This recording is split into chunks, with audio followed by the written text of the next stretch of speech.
Hello everyone and to everyone who's watching this. My name is Ain, as in A-I-N. My full name is Noor Ain Binti Rashid, and I'm 22 years old, and I was born on 29th of August in 1995. I was born and raised in Kuala Lumpur, Ampang. My father, he's from Kelantan, and my mother, he's from Perak. Father, he's a mix of Japanese and Chinese, and my mother is a mix of Thailand and Malay. I'm Malaysian. Hi, I'm Khalid Gibran. 我是华人和马来人 combined. No, introverted, never speak to anybody. I rarely go out unless anybody invite me. I seem very cheerful and Yeah. that, but I'm a very quiet person. Honest to God.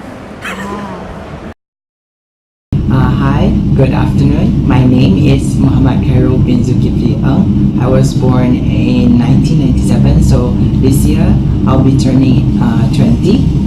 I'm a current student, undergraduate student in University of Malaya, studying Bachelor of Arts English Literature in Faculty of Arts and Social Sciences.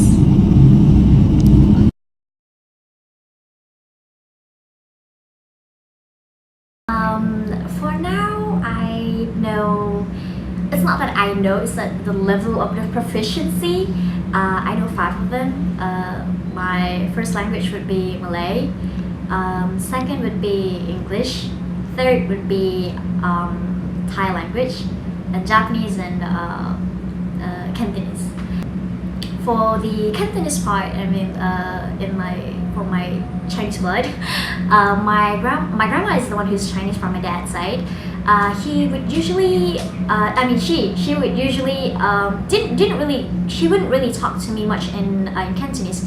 But aside from like maybe when she has finished cooking her food in the kitchen, she would like scream, she would yell in the she would like yell in the kitchen. She would like "Sik pana," something like that. And like I only know a bit of it, like mewa, like something like that. It's like just like a basic stuff. Yeah, my Japanese grandfather, he would sometimes talk to me in Nihongo as well.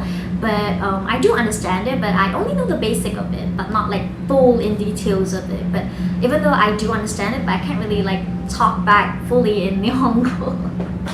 I don't know like the basic of it. But in the writing as well, I only know katakana and hiragana only. Kanji, I don't know. And my mom, who's a mix of Malay and Thai. Malay I can speak fully fluent, and English as well, fluent as well. Thai, I only know like a bit of it because like Thai, just like Mandarin, they have 4 different intonation as well. Like for one word, it has different meaning. So, but usually when my mom, when she get mad or something, she would like, nag in Thai language. But sometimes, and then I would be like, Mama, I don't understand. Mother tongue is English actually because my father and mother is English educated. Then for 6 years I went to a Chinese primary school, so I have a basic Mandarin. Later on I practiced Malay in UiTM. Then in my own free time I learned Japanese. So 私の日本語もっと上手けど、私日本人じゃない。So what I'm saying is that whatever language you're speaking it doesn't really represent who you are because it's all combined. Right now, I can speak 3 languages, Malay, English, and also Chinese.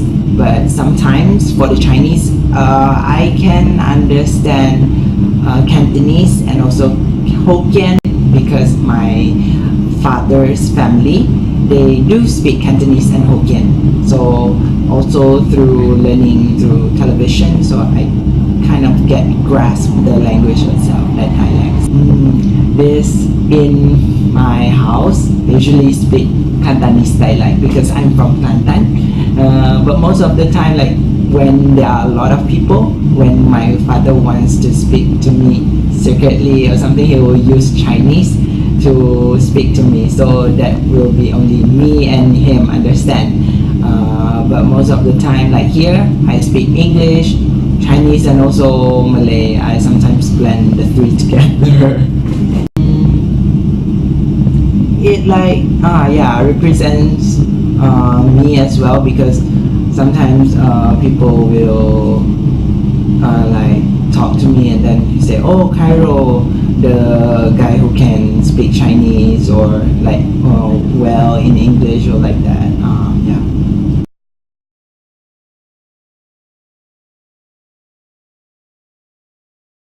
Very interesting questions. Yeah. Because Chinese people will look at me and think I'm Malay. Malay people will look at me and think I'm Chinese. Ah, really? Yes.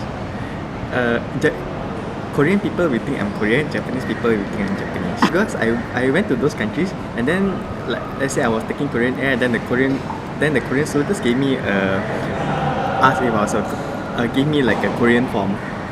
Yeah, and say, hey, sorry, I'm not Korean, I don't understand what this is.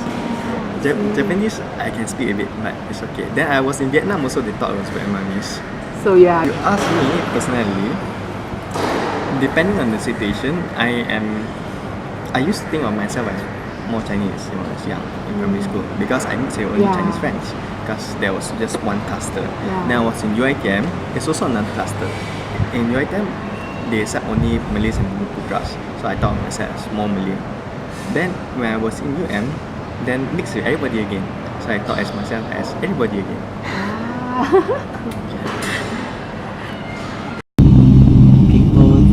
I think people think of me as being open, friendly, because I like to talk to people as well. And most of the time, like with Chinese, I talk in Chinese, and with my friends, classmates, sometimes in Malay, sometimes in English. And I enjoy the how like transition, like how you can change suddenly from one language to one language. Yeah.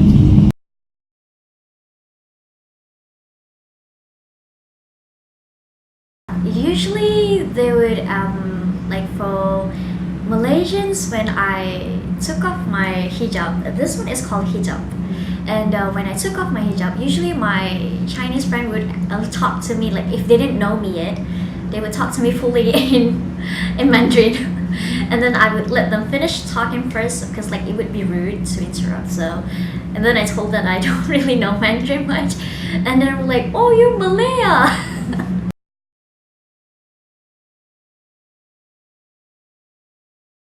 Not really, because if I mind, no, I don't mind at all. As we are all have like not really perfect, but then I know sometimes I'm not really competent in the vocabularies used in Chinese, so sometimes I will replace with English. Sometimes from friends here in China, from China, they sometimes couldn't understand, but then I will try to explain like search, so that makes me how to say, I have to learn more to learn more. It was okay, but as I was growing up, I kept getting that kind of questions like more and more and more. But to be honest, I don't really mind though. But it's just that if like when I explain that like my originality, and some of the people, they'll be looking at me like, what, for real, like something like that. But other than that, I'm okay, I'm good with it. I don't have any negative feelings at all, don't worry.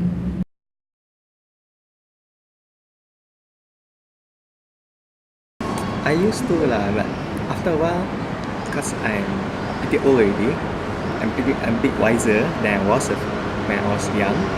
I would say no, I don't care anymore. But used to is like when? Maybe when I was very young, adolescence, maybe primary school.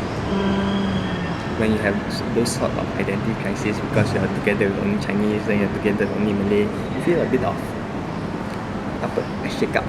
But I think it's a good that you can mix with different people Yes, it's because good. of your identity.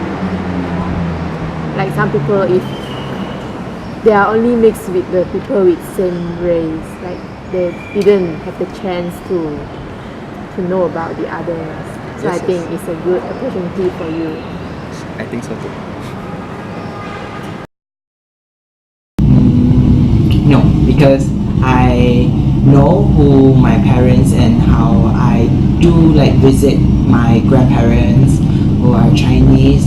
So so I kind of like get where they're from. They're from China originally, so I know the origins of my roots, so that I'm not confused with them. I sometimes have to adapt.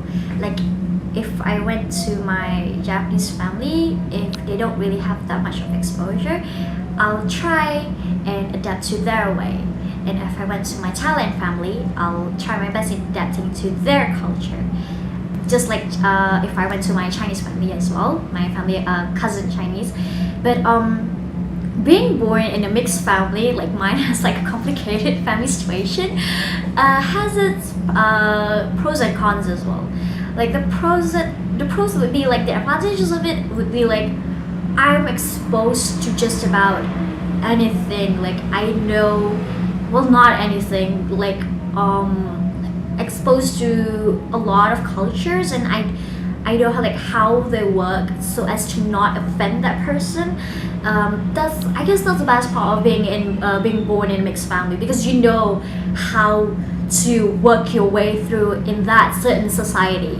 But the advantages, the disadvantages of it would be like I guess because like you sometimes don't really know like which you belong to. Like it's kind of like insecure feeling, but no one has ever said that out loud to me. But it's just like it's my own inner problem. But then again, I motivate myself again. I'll be saying like, well, who cares? Like if I'm not belong to anything, I belong to everything. So yeah, so I guess like about me, it kind of depends on the person himself, like the person, like how he carried out himself.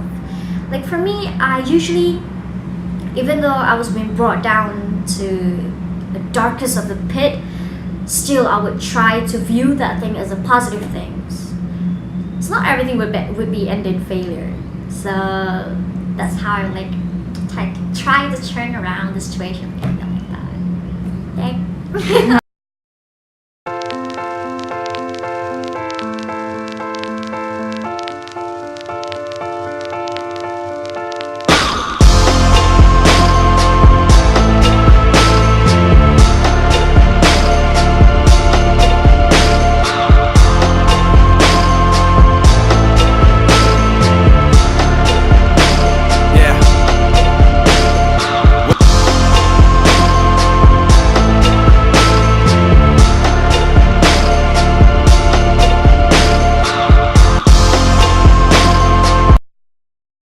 Thank you very much. Bye bye.